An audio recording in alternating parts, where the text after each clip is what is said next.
Good morning. It's wonderful to be back in Polk County, and always wonderful to be joined by such a great group of folks, among whom today is our Attorney General, Ashley Moody.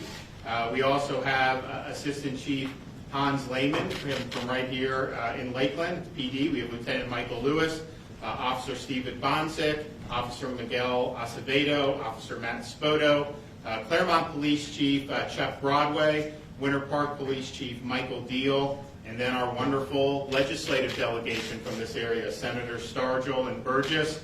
The fact that I'm announcing a monetary issue today, we have Senator Stargell here. That's a good sign in terms of the prognosis for this.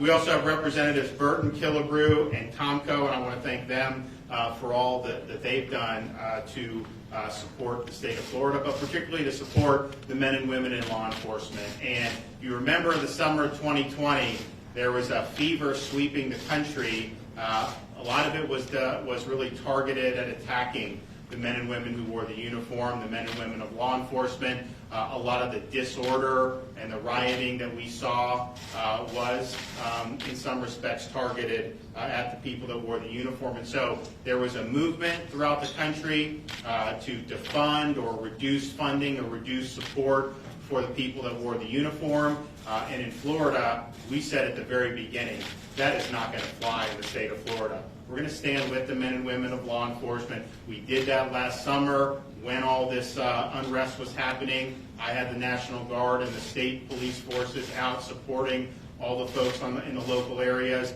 handled it very, very well, and we want to thank the people that wore the uniform during that time, which was very difficult.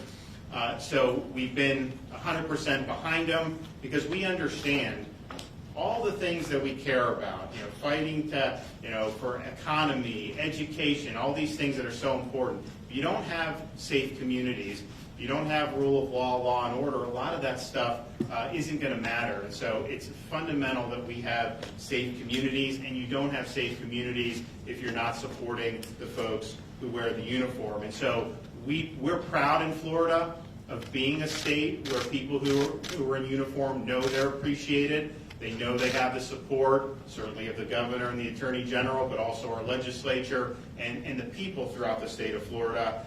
In fact, last year during the legislative session, we felt it was important to show our appreciation for what folks have done, certainly since the coronavirus pandemic, obviously dealing with unrest last summer. And so we were able to secure $1,000 bonuses for every sworn law enforcement officer in the state of Florida. And so that was I think about 60 to 70,000 sworn law enforcement. We also did the fire and the EMTs, the first responders. So we're proud to have done that. And what people would say to me who got the bonuses, it's like, look, the $1,000 is obviously nice. When you're in this profession, you're not necessarily going to be wealthy. So it's nice, but it was much more than the money was showing that the state of Florida supported them and cared. And so we're happy to have done that. And I think it's also worth just reflecting on the first responders that we've shown appreciation for. We're coming up now on the 20th anniversary of September 11th. We actually have some folks here who've moved down from the NYPD to join here in Lakeland. We got one guy that's going to talk, Officer Spoto is going to talk about his experience. But just remember, when 9/11 happened, the people that were running in there were the people wearing the uniforms. They were going in, NYPD, FDNY, Port Authority, and we lost a lot of great people doing that, but they were getting people out of the buildings knowing that they would likely themselves never get out of the buildings. And so anytime something happens, we saw most recently with this crazed guy on drugs in Polk County, you need the folks in uniform to go respond to these crises. And so as we get to the 20th anniversary of 9/11, we got to thank those first responders yet again, and hopefully we don't face anything on that scale ever again in our country, but we know whatever comes down the pike, they'll be there for us. And I think people appreciate people who wear the uniform. They're not asking for accolades or anything. I think they just want to know they have the support of the community, and you have that here. And I think Lakeland PD is interesting, and one of the reasons why we've come here is because as they needed spots to fill on their force, they looked around the country and saw areas where some of these officers were not being treated well, were not being supported. And so they had 12 vacancies they needed to fill, and Assistant Chief Lehman saw the opportunity, and they specifically went to cities where the morale was low in the police force and where they were not getting the full-throated support of the community and of the elected officials. And so they went up to New York City over 3 days. They interviewed a bunch of folks with NYPD, and they were able to hire 13 officers to come down and be law enforcement officers here in the state of Florida. They've also gotten from some other police forces throughout the country. But this is something where you have people that have chosen this profession, and they have an opportunity to come to communities, cities, counties, the state of Florida, knowing that they're going to be appreciated. And so we see an opportunity, given how morale is low throughout many parts of our country amongst people in law enforcement, we have an opportunity to capitalize on that here in the state of Florida, because we do need to fill positions. If you look, I mean, we have a lot of positions overall in Florida for a whole host of things in the economy, but law enforcement is one. I mean, we need to get people in.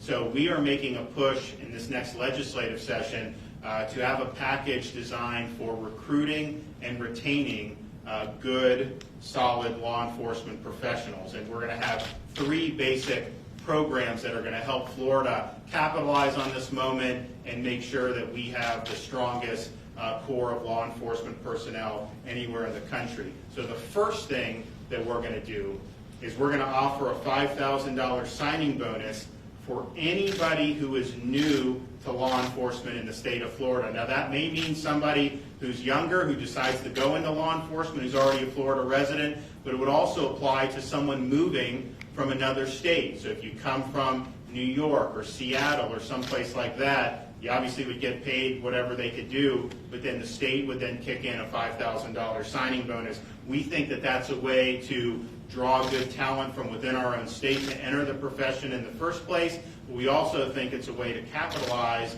off some of the folks who are not getting the support they need, and to say, you know what, you'll be supported in Florida, and we're also going to make sure that we do our best to make it worth your while. So we think that that's going to be something that will be very, very effective. The second proposal will work in concert with the first and is consistent with what the Lakeland PD has already done.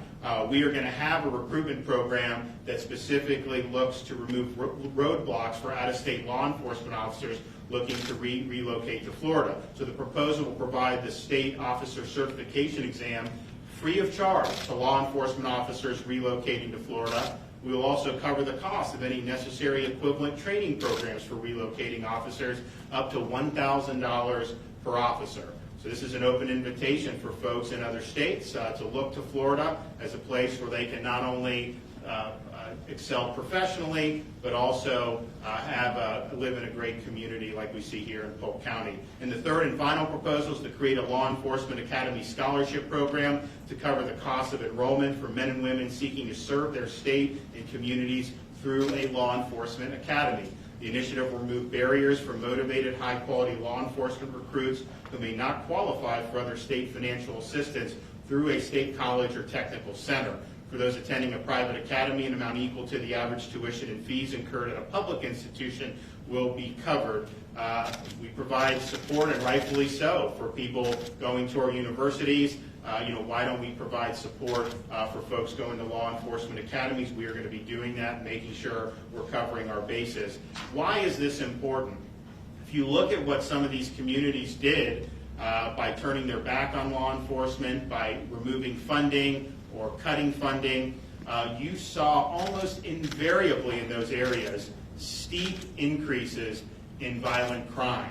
Now, part of that is because they're shorthanded, they don't have the funding they need, but part of it is morale is low, the folks wearing the uniform know they're not going to be supported, and most likely would even be scapegoated if anything goes wrong. So no wonder why you have such poor outcomes in so many parts of our country.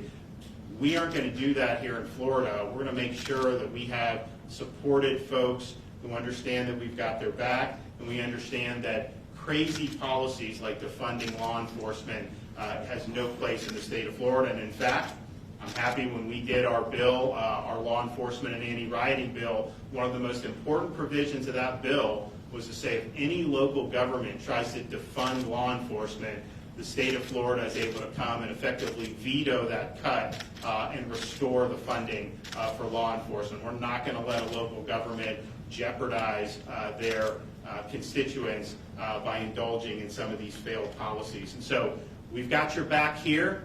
We have had that for many years. Now comes a time where we think we can bring some really good folks who have great training and have seen a lot, bring some of those folks to Florida with these incentives, and also get more of our young people interested in the profession.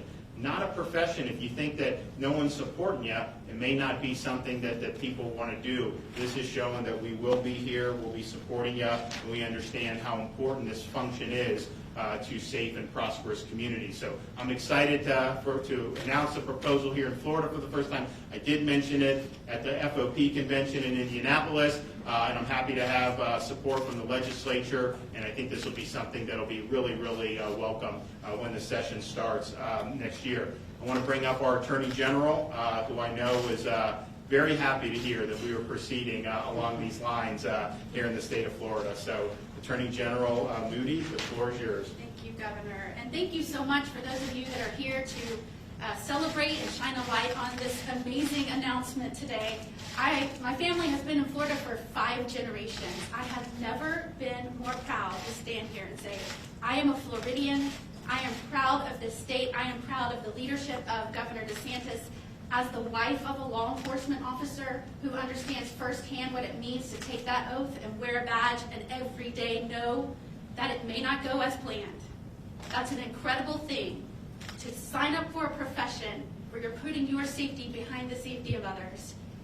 I'm proud to say, with this governor's assistant and all of these amazing leaders standing with us today, Florida is now the most pro-law enforcement state in the nation. Thank you, Governor DeSantis. Okay. And I will tell you, when you look at the nonsensical policies going on right now, we have record numbers of drugs flowing into this nation. We have criminals where law enforcement is being forced to release them based on policies out of Washington. It is incredibly negligent to say we're going to not only slash funding for police, but in some of these politicians' cases, there's bragging about wanting to abolish wholeheartedly agencies. It is idiotic, it is negligent, I believe it's criminal, and that's why we need leaders like Governor DeSantis, who's willing to stand up, propose creative solutions to filling the vacancies that we have throughout our state. There are all kinds of reasons for that. Maybe the officers here might be feeling what's going on, the discourse in our nation, maybe that they're feeling that in their ranks.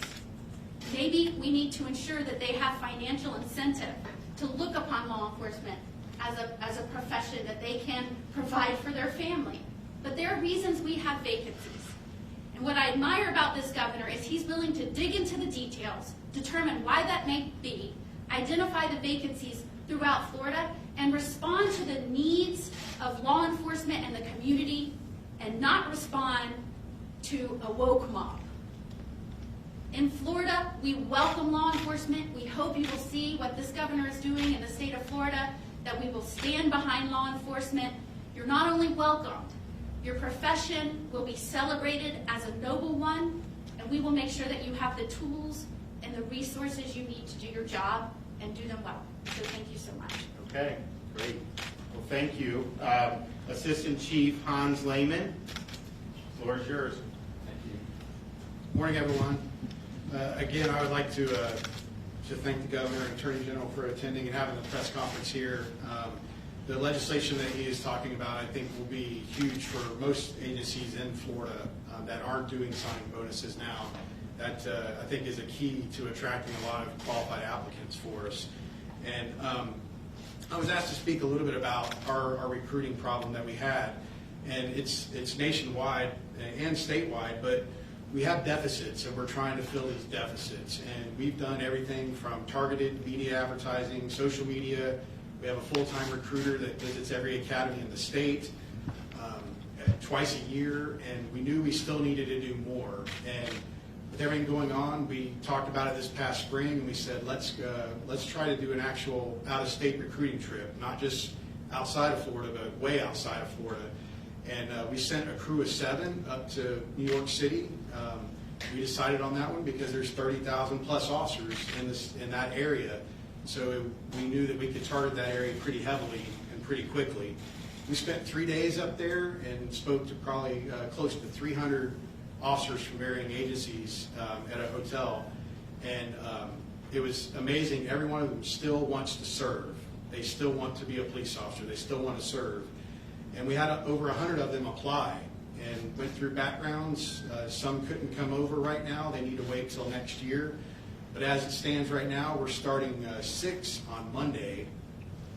And then another 6 will start in October and one after that. So like the governor said, 13 officers will be starting here at Lakeland by the end of the year.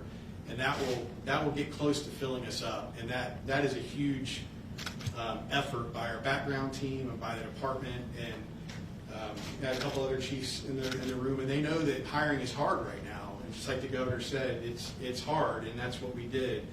Is we tried to go a little bit outside the box, and that was the story for us. Is we took our recruiting on the road, and we had a great success with it. And I think the signing bonuses will only help even more with that. With that, I will turn it over to Officer Matt Spoto. He's starting with us on Monday from New York City. Good morning, everybody. Again, my name is Matthew Spoto. I just want to start out by telling you a little bit about how I heard about the Lakeland Police Department. I originally heard about them on Facebook.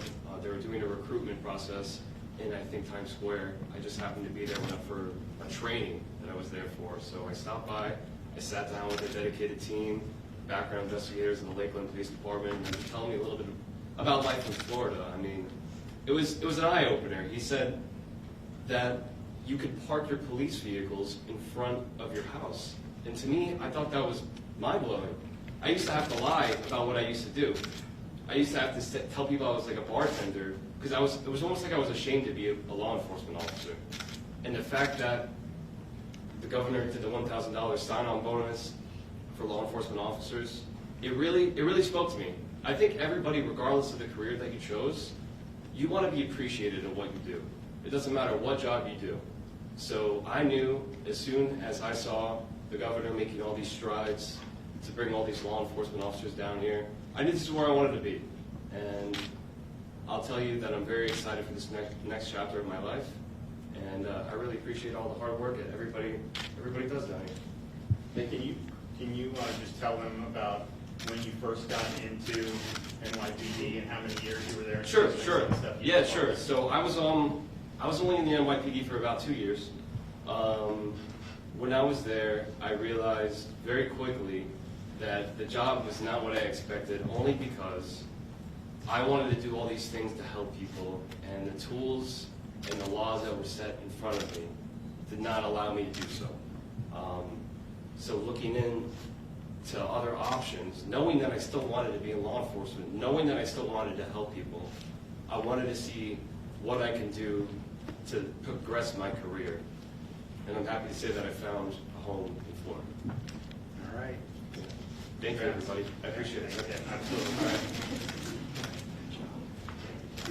Not the only one that's made the move to Florida recently, but we're excited. I think Lakeland has really done a great job, and we hats off to them. And I think once this becomes reality, is going to provide help to a lot of different law enforcement agencies throughout the state of Florida. I mean, it would apply here, it would apply at the Polk County Sheriff's Office, it would apply to any of these places, and we figured that there were, we looked at kind of how many vacancies we expect and what could happen, and so we think this is something that'll really make an impact, and quite frankly is not going to be a major budget item, all things considered. And so we're happy to be able to do it. We're happy that folks want to view Florida as a place where you can have this career and be appreciated. And again, the money is one thing, and everyone wants to make more. There's nothing wrong with that. But I think the bonus that we did $1,000, and I think the same with this signing bonus, it's more of just showing people that we appreciate what you're doing, and then we care about you, and we want you to succeed here, and we understand how important it is to have good men and women in this profession. So God bless everybody, and we'll get this done hopefully early on in the next legislative session. Okay, anyone questions about this or anything? Is there anything you'd want to say for the Lakeland police officers that did respond to that quadruple murder, really a horrific weekend in this area? Yeah, I think that was Grady's folks. I think there was a lot of deputies involved in that, sheriffs, and here, this is an outrageous crime. This guy was totally off his rocker. It needs to have the full weight of the law brought down. When you have something like that happening, what do? These are the folks that you call upon, and they're there for you time and time again. And so, we've seen this time and again. When we were in Surfside, within minutes, you had first responders showing they're digging in the rubble, they're going and getting rescuing people, knowing that the rest of that building could collapse. Of course, I mentioned September 11th. So these are folks who, they're the ones that have to be at the tip of the spear when anything happens in society that's dangerous and that endangers the community. And I think the least we can do is let them know that we support them. Governor, you recently said that unvaccinated individuals have no impact on others, and Dr. Fauci has folks saying that if you're That's not what I said. No, that's not what I said.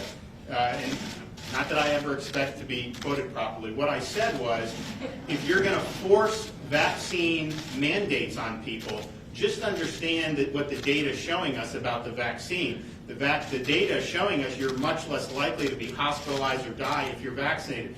That is true, and I think you see it in the statistics. However, the vaccinations have not created herd immunity. And so if the idea is that having herd immunity, you force everyone to do this and that will create herd immunity, that has not happened. It's still spreading.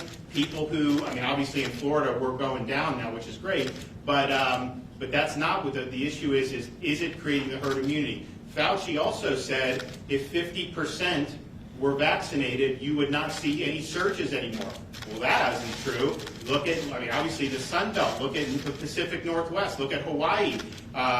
Huge surges that you've seen. And so, but just understand what you're doing. If you're forcing somebody to show proof of this, to eat at a restaurant or to do basic tasks, go to the grocery store. There's some places around, if you look at some of these places that have really gone off the deep end, to say to go to the grocery store you should have to do that. So we're not doing that in Florida. But the theory behind it is that if you make everyone have to do this under penalty of law, that somehow you wouldn't have spread. And I think we just have to be honest about what it's doing and what it's not doing. We had hoped that if you had 50%, then you wouldn't have that. We had hoped you could build herd immunity that way, but that just hasn't happened. It's not happening in Israel. It didn't happen in the UK. It's not happening in the United States. It doesn't mean that there's not positive impacts, but the positive impacts is mostly reducing the vaccinated individual's chance of being severely ill. Also, I would say, if you look at what we've done, we're leading the nation in pushing early treatment for people with COVID. And that's people that are not vaccinated, but it's also people that are vaccinated who are high risk, who we still see some of them ending up in the hospital. So we were able to do that. This has been available since December. We found that most of the people that were being admitted to hospitals, yes, most were not vaccinated, sure, but almost none of them got the monoclonal treatment, the antibody treatment, early on in their illness. And if they had done that, a lot of those people would not have done. So we've done stuff. We've done the one here in Polk County. It's seen 2,800 patients as administered treatments. And what you're finding is we're seeing the hospital census decline rapidly. We're seeing the emergency room visits for COVID-like illness decline. We're seeing daily hospital admissions decline. So those are very, very good trends, but that's about understanding where there was a need for action. And then we did this, and we were able to put together a lot of sites very quickly. We're going to open up a couple more. So we're going to have, by the end of this week, we'll be up to 25 sites throughout the state of Florida, all of them being able to do up to 320 infusions a day. Now, most of our sites don't have that much demand, but I would say the one here in Polk is probably doing between 150 and 200 every day.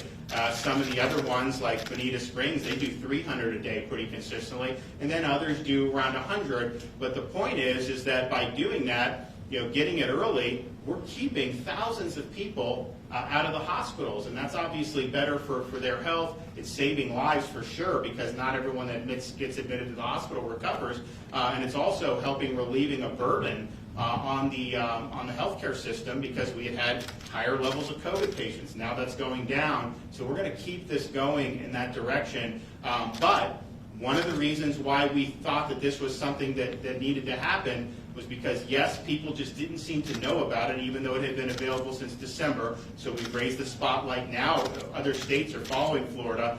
But it was based on the fact that you were still seeing people who were fully vaccinated test positive. Again, we didn't see the herd immunity that we had hoped for. And so in that situation, and we've already had great testimonials about this, very elderly people who've been fully vaccinated for months get COVID, are symptomatic, and then they get the infusion, and either they stay out of the hospital, some of them do get admitted, but I can tell you, we've had a number of these folks who get discharged, and the doctors are saying, had you not gotten the monoclonal, you probably wouldn't be getting discharged right now. So it's been a big success, and it's something that we're going to continue to do, but it is something that we recognize that this stuff, people were testing positive, both vaccinated and unvaccinated. And so in terms of hoping to just get herd immunity and all of a sudden, that has not happened anywhere yet in our country or in some of our other countries, particularly those that have been highly vaxxed. So you got to look at the data, and you got to make judgments on the basis of that. But I think we feel the real need with what we did with the monoclonals. Governor, the Buccaneers kick off on Thursday at home, full capacity, sold out. I know you're pushing for that last year. Your thoughts on the season, what it means for Tampa coming off the Super Bowl? It's a great question. So last year we learned, if you want to win a Super Bowl, just go get yourself a goat.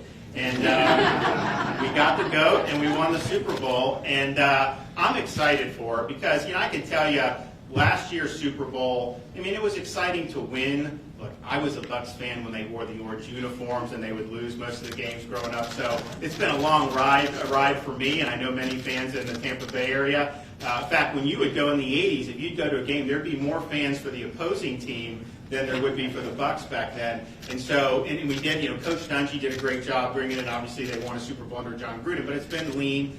So Brady and other people, they have a great stuff. And so, could they do it? Could they win on their home field? They did. It was great. But I'll tell you, it would have been nice to have more people there than were in the stadium. And my view was, look, you say you can only have 25,000 people, but yet after the game, you got 100,000 people, swarming the streets. What honest difference does that make at that point? So I wanted to have that for the Super Bowl last year, but I'm glad they're going to be able to do it. And I can tell you, I would not bet against them this year. I think that they're going to be I think they're going to be tough to beat. And the thing about last year, because if they were limited in their training and everything with COVID protocols, all this other stuff, they didn't really even, like I know Brady did, he didn't even know a lot of these guys. It took a while, and then they finally clicked, and you could tell. And I predicted before the Super Bowl, like last week when we had the one in Miami, I said the Chiefs are going to beat the 49ers. I didn't even broker dissent. I said, trust me, it will happen. They did.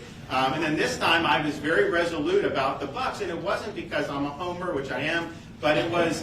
I honestly thought they were playing so much better than anybody else at the time that I thought that they would do. Now, I didn't think it would be such a big margin, but they played great defensively and deserved a lot of credit for doing that. So I think it's going to be exciting. And if you look at what's happened in the Tampa Bay area with the sports, this is really kind of a golden era to be living in Florida, but particularly to be living in the Tampa Bay area. When you look at what the Lightning have done, obviously the Bucs, and last year with the Rays making such a good run, that people should really appreciate it. But I think it's going to be great, and I think we're going to have a really good season. I also just want to say, I was able to see some of the Florida State game, and they played well, and my hat's off to them. It was a very tough loss. I know a lot of the fans were very excited to be there, and it was exciting for folks. But I just think it's good to have all this. Remember, last year we were fighting just to have a football season. I would go meet with these players, and because the Big Ten canceled the season, and then the Pac-10, Pac-12 canceled the season. So then it was like, okay, well, if the ACC or the SEC goes, then we're not going to have a season. and we let it be known, our ACC and SEC teams, they needed to play and give these kids an opportunity to play. So we're able to do that, and I think that made a huge difference. And here's the thing, I think we've learned now, these athletes, a lot of them, even with fully vaccinated teams, are getting positive tests, but they're not getting seriously ill. So I think it's going to be a really good season. I know they're going to continue to have to probably do some of these protocols in the NFL, but that should not deter them from doing very, very well. And I hope that there will be some rationality brought upon this. I mean, if somebody has had COVID and is vaccinated, all these different things, I would hate to see them put out just for getting some type of asymptomatic positive test. So hopefully they'll have some rationality to that, and we'll be full strength every single day throughout the season. So the best of luck on Thursday to the Buccaneers. Okay, guys, I got to go open another monoclonal site. We'll see you soon. Thanks, guys.